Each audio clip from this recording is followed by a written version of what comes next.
Okay, so we got Chili CEO breaks down the changes that turn the restaurant around. WSJ, so Wall Street Journal. So this is kind of relevant to me because I don't really go out to restaurants that often. Whenever I do, usually it's either Five Guys or Chili's. I want just a burger. Five Guys. Want to sit down for a burger? Five Guys. If I want like a quick burger, it's like Wendy's or something. If I want to like sit down for like a whole meal or something, I usually go to Chili's because I'm a little broke boy, but whatever. A lot of players in casual dining, and Chili's was one of them, forgot about why do people go out, and if we don't deliver on that, why will we expect our business to grow? The restaurant industry has been struggling. 2024 had Casual dining, same store sales. Ooh, Q1, Q2, Q3, Q4. Oh my God, over the year on year. Texas Roadhouse. Ooh, Longhorn. The steak places. Okay. Maggiano's. What the heck is Maggiano's? Okay, Denny's. Like, ew. Darden. Don't know what Darden is. Olive Garden. Haven't been there in a while. Cracker Barrel. Meh. IHOP used to be good. But, like, it's just a grease ball to me now, dude. It's just like, because I go there and I get, like, the steak and eggs. The steak tips and eggs. But I went there one time, and like the steak tips were like just rubbery and disgusting and gray, and I was like, okay, no more. I'm done with this. I'm done eating like a child. And then Applebee's is just bad. Like the portion sizes are terrible for the price. This is a meme restaurant, if anything. These guys need to go bankrupt. the highest number of bankruptcies since the pandemic. TGI Fridays filed for bankruptcy. Hooters is the latest casual restaurant chain to file for Chapter 11 bankruptcy. It's not a Red Lobster. It has officially filed for bankruptcy. Dang, ain't nobody want no shitty ass lobster anymore. We'll take those little biscuits. The biscuits are good. Everything else is pretty bad. But on the flip side, Chili's is thriving. It's got more customers, more sales, more hype.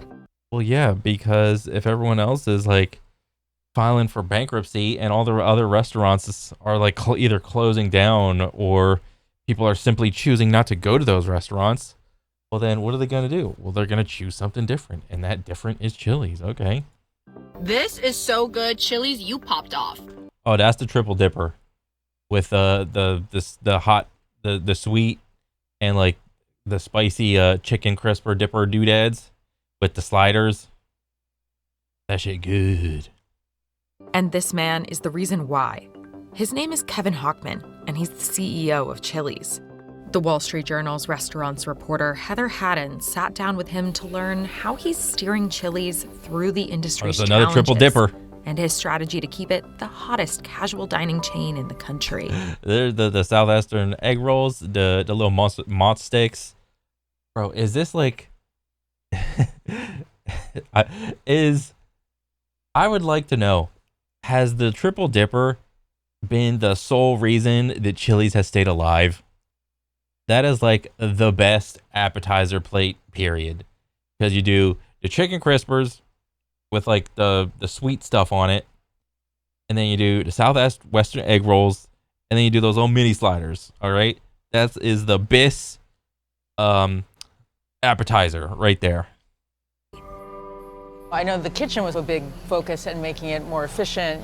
What were top changes you made there, and what was the payoff? One of the ideas actually came from our culinary team. We had our executive leadership team having a meeting. They served all of us 2 identical Old Timers with cheese. That's our most popular burger. And they had us taste each one and then say, oh, what was the difference? And one of the executives was like, oh, the burger's different. Another one was like, oh, the cheese is different. Another one's like, oh, the bun's toasted differently. We all got it wrong. The pickles were different, right? That was the only thing that was different. And so they bring out the current pickle at the time, and it was like a 5-gallon jug, and it looked like a painter's jug, and it had a special tool to pry open the pickles. Yeah. And then about a minute later, you liberate the pickles because the thing flies off, but then all the pickle juice spills over. Oh my goodness. So you got to clean up the pickle juice and the dill. And then they said, here's the other pickle that you didn't know the difference of. And they brought a jar out and they opened it up and they took 2 pickles out, right? And said, oh, by the way, this is over $500,000 cheaper than Oh my goodness. than the liberated pickles, right? And then I remember one of the executives was like, well, we should test this. Like, what is there to test? There's 200 years of experience in this room, and none of us could pick which pickle it was, right? Yeah. When you make it easier for like the cooks, and when you make it easier to cook food, people are more okay with taking on a job that is as stressful as being a line cook or something like that. Because like line cooks are like some of the most stressful jobs for like people in the US. Okay, it just is. You're just stressed out, you know. You got people coming into the restaurant for whatever, and then, you know, when people are in like casual whatever I want to be served mode, it's like a lot of times their manners just go straight out the door. They don't give a fuck.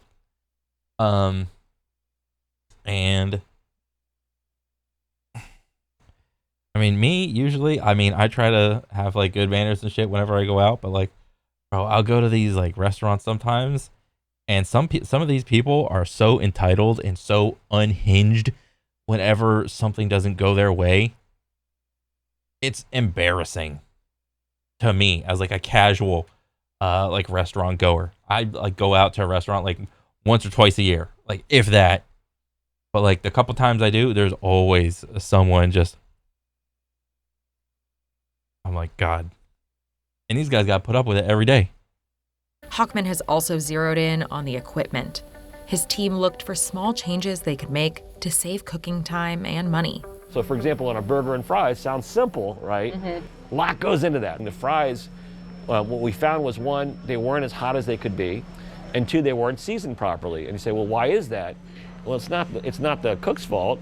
It's not the restaurant team's fault. It was the home office's fault, because we gave them 2 fries to make. So we had a curly fry and a straight fry. So if you just have one fry, you can make it hotter and fresher.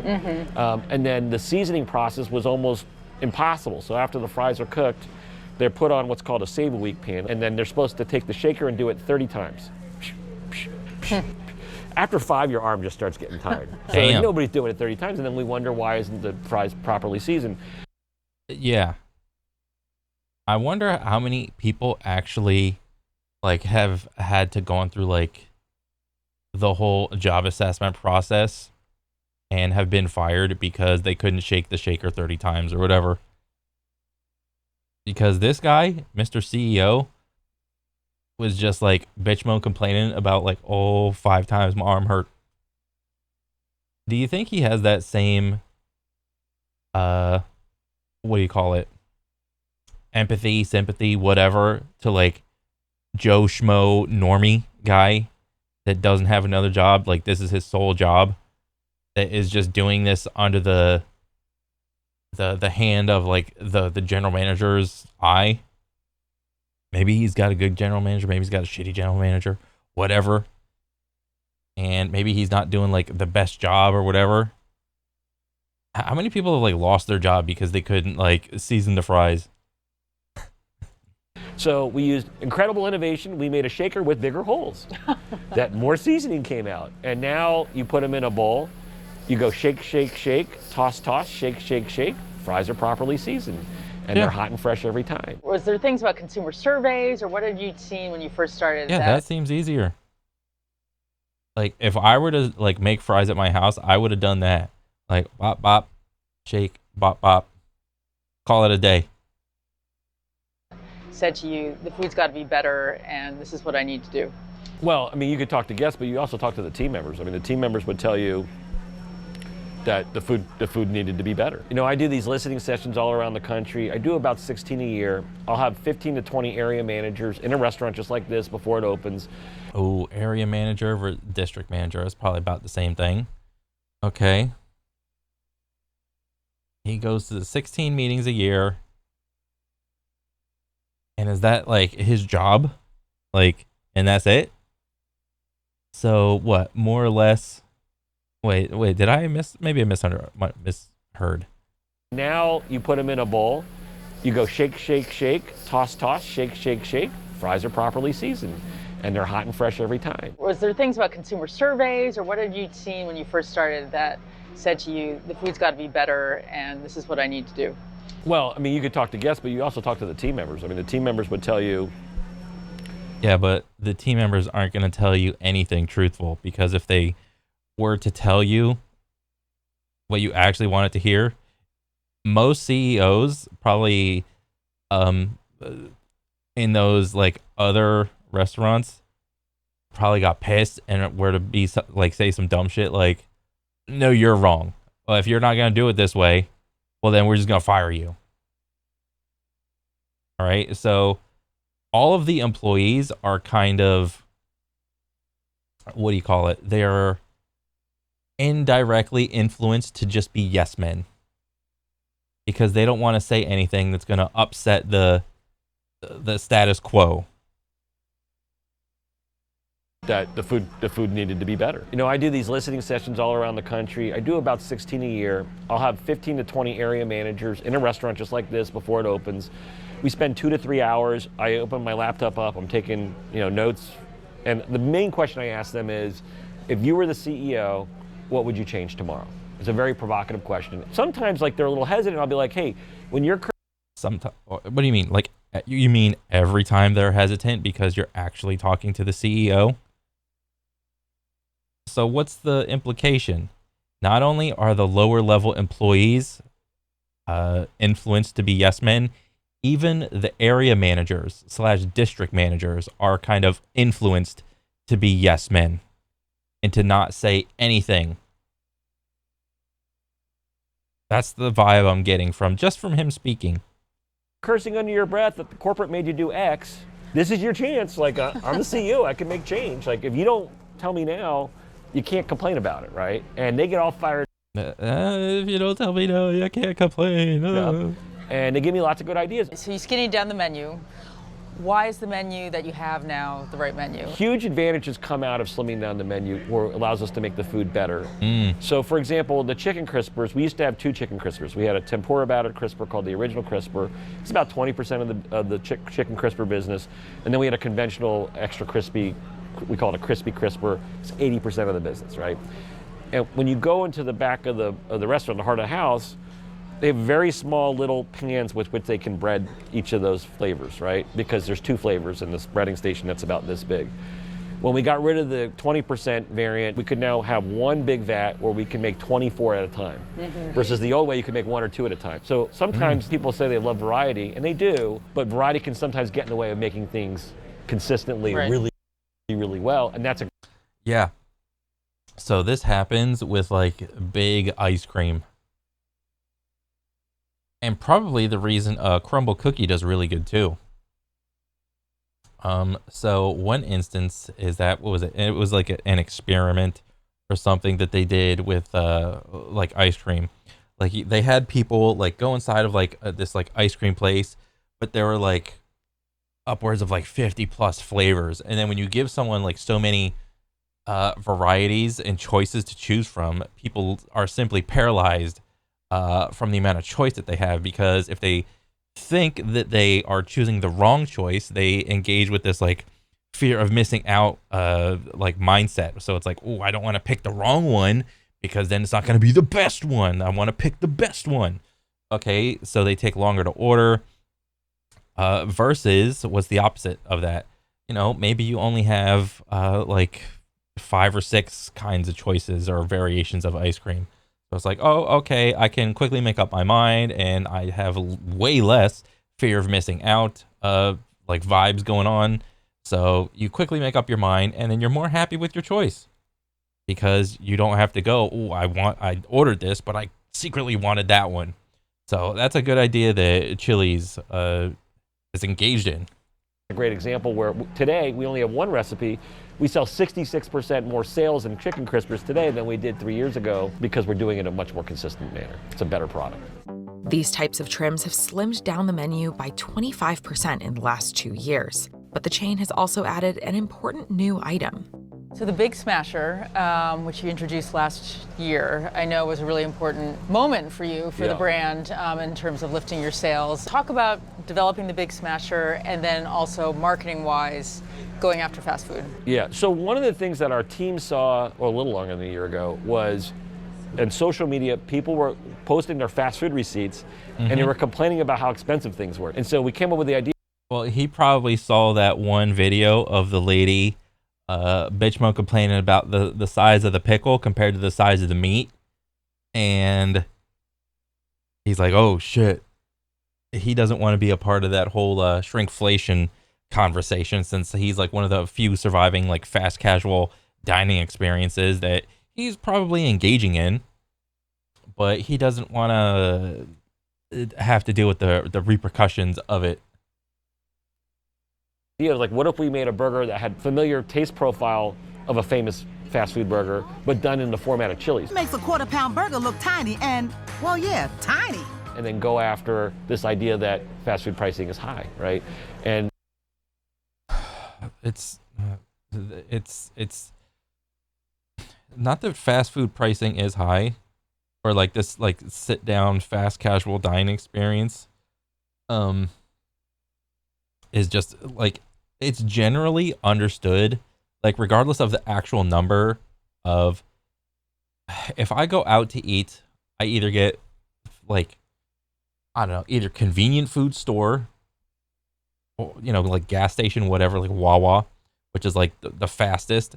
And then the second fastest is like fast food joints like Wendy's, McDonald's, Burger King, whatever. That's like next in line.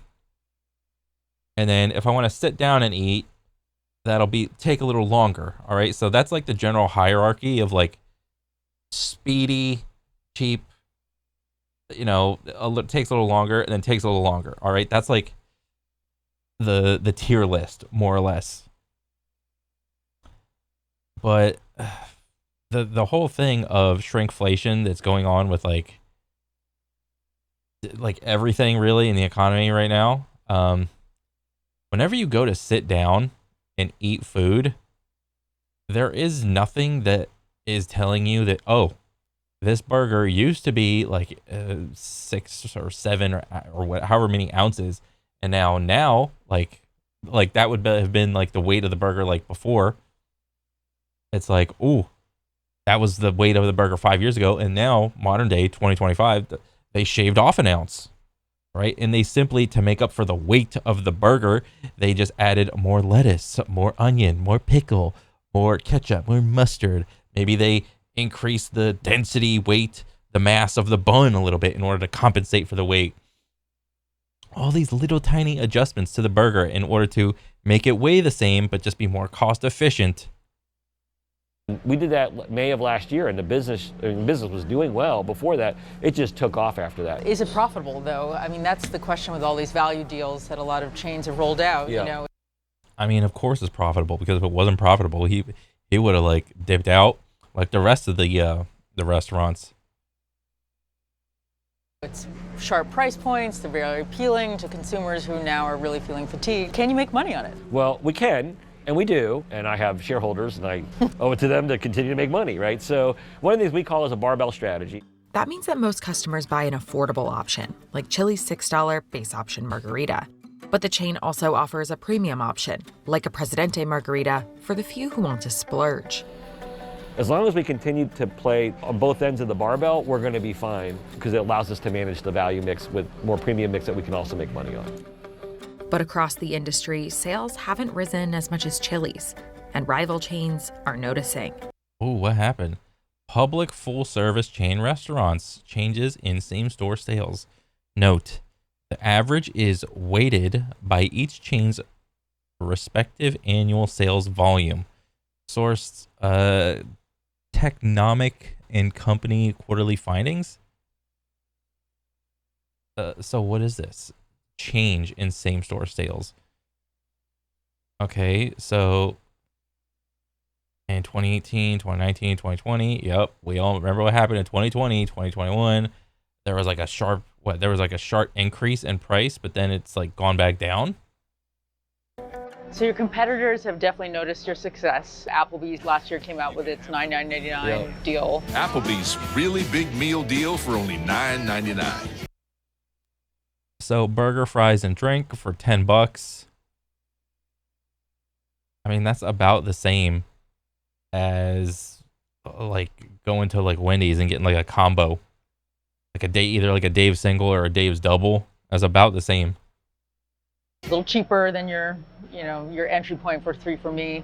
Have you seen any impact from competitors stepping up? So I have a monthly meeting with our vice president of operations. So I asked them about a deal that was undercutting us by about 10% on a similar value meal construct. Ooh. And they all started laughing. I was like, why are you guys laughing? And they're like, we don't think this is going to dent us in the least, because it's not just about the lowest price, it's also about what you get for that price. And we think that what we have is unbeatable. And if you look at the results for that quarter, when that new offer, the competitive offer came out, we were up 31% in sales, right? And with plus 20% traffic growth. And that just tells you the guest isn't just buying the lowest price out there. It's going to be very difficult for our competitors to catch up, because it could take years of what we've been doing and investments that we've been making to get to where we are. So let's talk about the Triple Dipper. There it is. What did I say? The Triple Dipper, the GOAT appetizer, dude. Has been on your menu for decades. Yes. I found ads going back to 2012. What have you done that's changed to make that such a sensation? Is it the food? Is it the marketing? Is it both? Well, I think the first thing is the food is better and it's made more consistently. I mean, first thing is the food is better.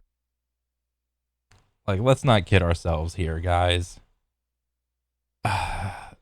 Mozzarella sticks, deep fried cheese, chicken crispers, deep fried chicken with batter, burger with the bun that you could almost use as a mirror, and 2 little doodads of ranch. All right,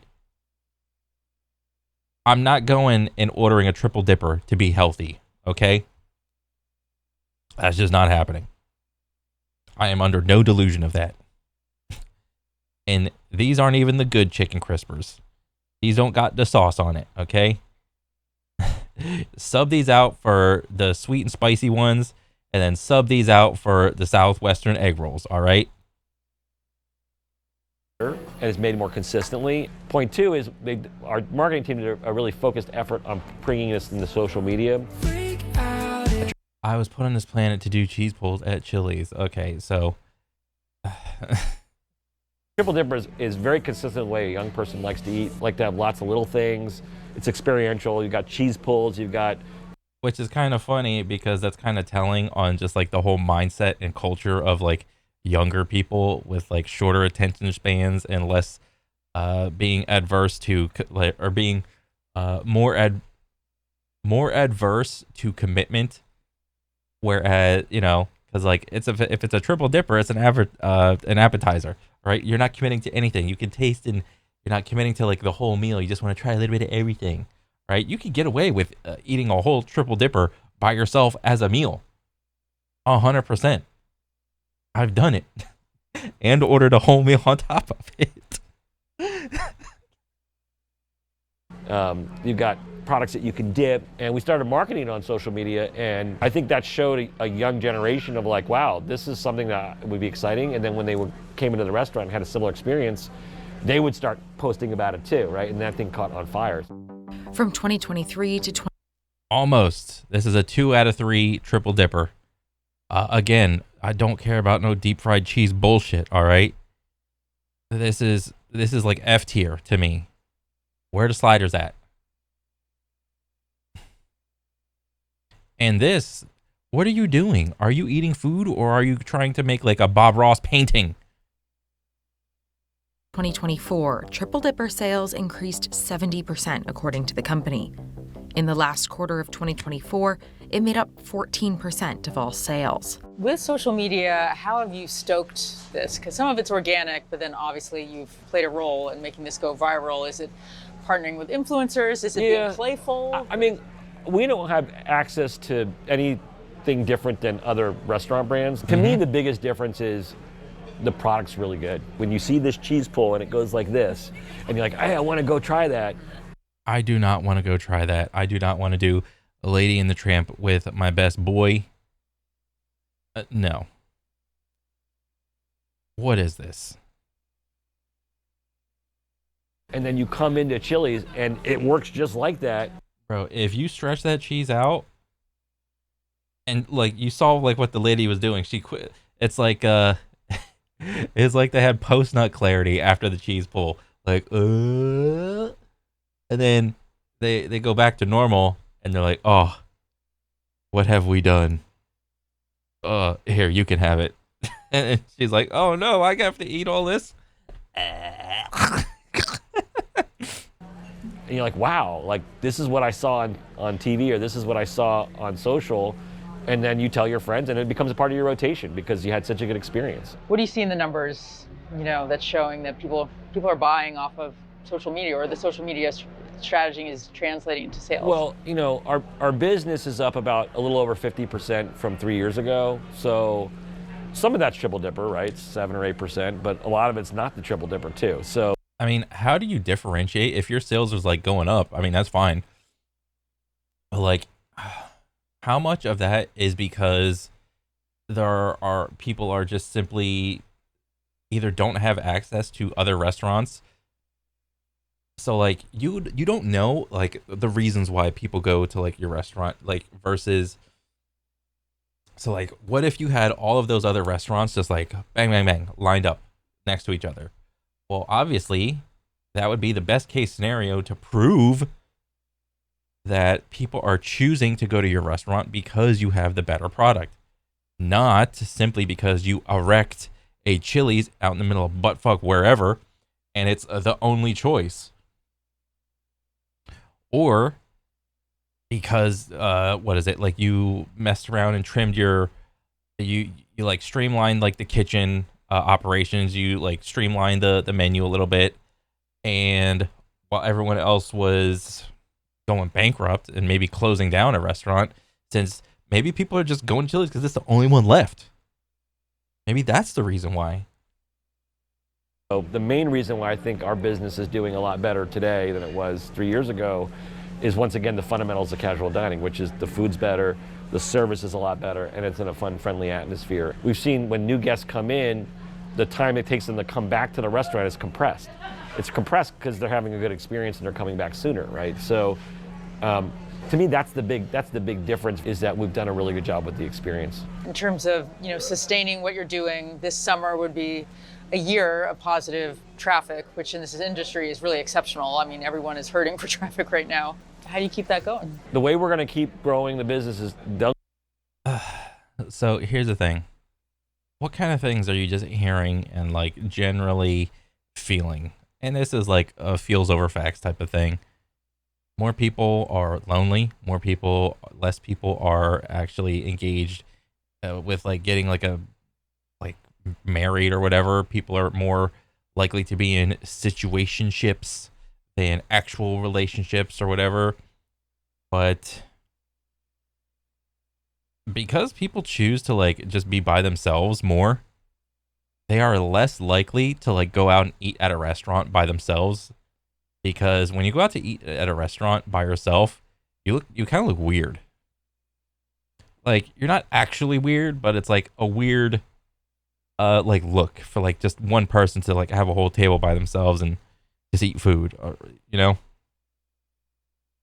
So you kind of have to like zoom out and see like what is going on with everybody's lives. Don't get bored of the fundamentals. And fortunately for us, because we're delivering a good experience for these new guests that are coming in, we become a part of that consideration set. Where do you think Chili's will be in a year, in 5 years? Well, I hope it's a lot bigger. So we want to have restaurants. I mean, of course, infinite growth, standard, corpo, driffle. Always bigger, always plus, green, up arrows, up stonks, bigger money, up chart, up zigzags. Yeah, more money, green thumb, up thumb, up arrow, blah, blah, blah. That are even more productive, better four-wall economics, better sales. Good things happen when you grow sales of existing restaurants. Restaurants become a lot easier to run. You're able to afford more labor. Food's out fresher and hotter and more delicious. So that's number one, is we got to continue to grow the business through the fundamentals of casual dining. And then number two, I think we can start building Chili's again. There are parts of this country, there are no Chili's. So there's no Chili's. I want a Chili's across the street from another Chili's. In Oregon. We don't have as many Chili's in California and some states that traditionally we thought were more expensive to be able to operate in. But now that we're a much healthier concept with better four-wall economics, we can... Healthier? How is he using the word healthier? Surely he's not meaning the food, right? Can operate in those states now. So there's a lot more runway ahead of us on this brand than there is behind us. And we're just we're still probably early to mid innings of our turnaround. So there's so much more runway to grow restaurant volumes as well as build new restaurants. All right. I mean, the only reason I watch this video, because like I go to like Chili's, like it's like the only restaurant I go to, more or less. Listening to him, I mean, that's fine. That's good to hear. I mean, it's nice. I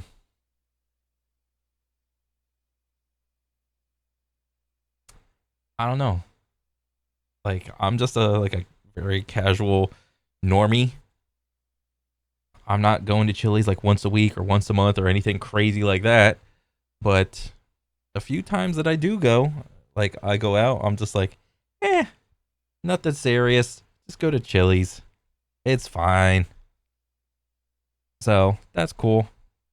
But other than that, I just wanted to get the vibe on what they were doing, more or less. But overall, pretty cool. Keep it up, WSJ. Yeah, that's it for me. I'll catch you guys on the next one. All right, later.